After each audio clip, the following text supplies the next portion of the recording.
scrolling Facebook, pulled up the Transformers YouTube community page, and I saw there was a homework assignment posted. Basically, do looks matter, I guess is what I'll call this one. And whenever one of these homework assignments is posted, I always watch a video to try and get context. And I pulled up Smosno because he's typically the one that I go to for these kind of things. And his video really got me thinking and kind of inspired me to make this one. His is basically called "Does It Look Pretty?" and I'll put it down in the description, so you guys can go watch it for yourselves. Also, I'm filming in the living room today because my office is all packed up because we're getting ready to move here pretty soon, out of state, which is going to be a big adventure. Also, this video is not going to be edited very much.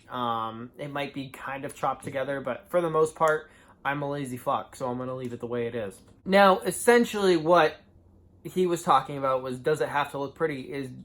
Does it have to look like an adult replica piece for your collection, or can it look like a toy? And he was talking about the difference in collecting and where he is in his mindset at the age that he is, and where he is in his collecting. I guess I'm going to talk about why I collect both. I collect ones that look like high-end collectibles, and I also collect the ones that are, $10, $15 at Target or Walmart or wherever you shop. This is one of my favorite pieces. This is Zeta Toys Flyfire. Their take on Firefly, who is my favorite of the aerial bots.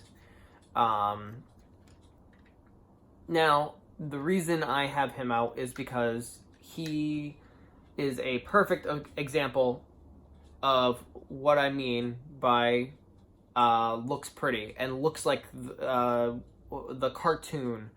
Because if you look, you can see all the tech detail. If my camera will pick it up, you can see all of that detail that goes into the sculpt, and it's not just like flat white or gray or red or whatever, but it looks high-end, and it looks sophisticated, and it looks, as Smosno put it, like a replica of something that I had as a kid. This looks like a replica that I am happy to have. This essentially is what I can put on display and be like, yes, this is my high-end collection, bask in all of its glory. And I love this thing. Not just for that reason alone. There's so many other reasons why I love this toy. But it looks pretty. It looks pretty, and that's why I have it on display with my other pretty looking figures. This is what I would show other people if they ask, well, what do you collect? I would present them with this. But I collect this. I also love this. This is not a high-end piece. This is not any kind of quote-unquote collector's piece. I mean, it can be, depends on what you collect and all that, but this is something that you could buy at Walmart or whatever. This is the Dark of the Moon Mech Tech Ironhide with like the G1 paint job. I don't care what other people say. I like some of the movie designs, and I like Ironhide's design. I like a lot of the Decepticon designs, but I like Ironhide. And the reason I like Ironhide is because in the movies, he did shit. And the shit that he did stuck in my mind when I thought about what happened in the movie. Now, say what you will about the movies, I don't care. But this is the opposite of that. It's not a high-end collector's piece. It's not a masterpiece. It doesn't look like how it did in the movie. But that's fine. Because this is very sentimental. At the moment, this is my #1 pick of the year, simply because it is so sentimental to me. And I think sentimentality, is that even a word?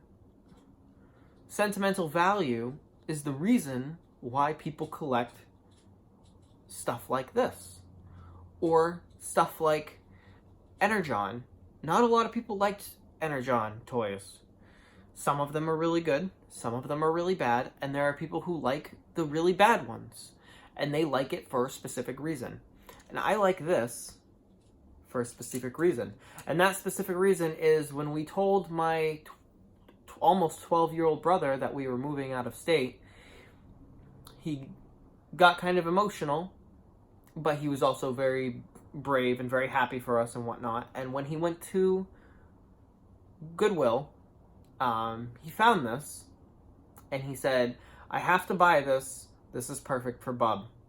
And he bought it just for me, and it goes on the top shelf of my display, where the best of the best go, for that reason. Because he bought it specifically for me, he bought it with me in mind, and that made me choke up a little bit, and that made me very sad to hear. But this has so much sentimental value to me that it'll never leave my collection, even if I get a better looking version of Dark of the Moon Ironhide.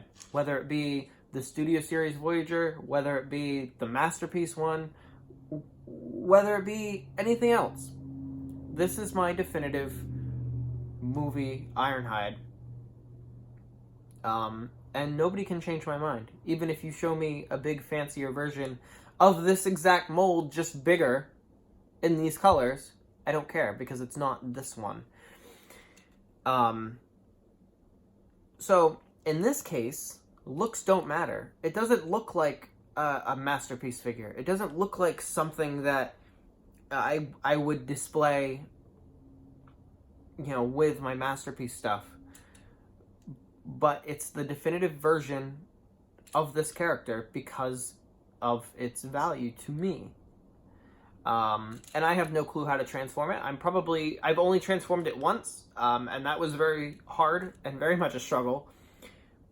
But this is how it's going to stay, because this is how he handed it to me. He handed it to me just like this and said, here you go, this is yours. And it was very heartwarming. And even if I get a better Movieverse Ironhide, it won't go on the top shelf. It won't replace this one. But I have no quarrels putting this one next to this one, because these are both two of my favorites, and they will be going on my shelf that has my favorites. So to me, it's not all about looks. It's not all about the beauty of a figure. It's not all about the sculpt. It's not all about the paint. It's not about how it looks, whether it's adult-oriented or kid-oriented.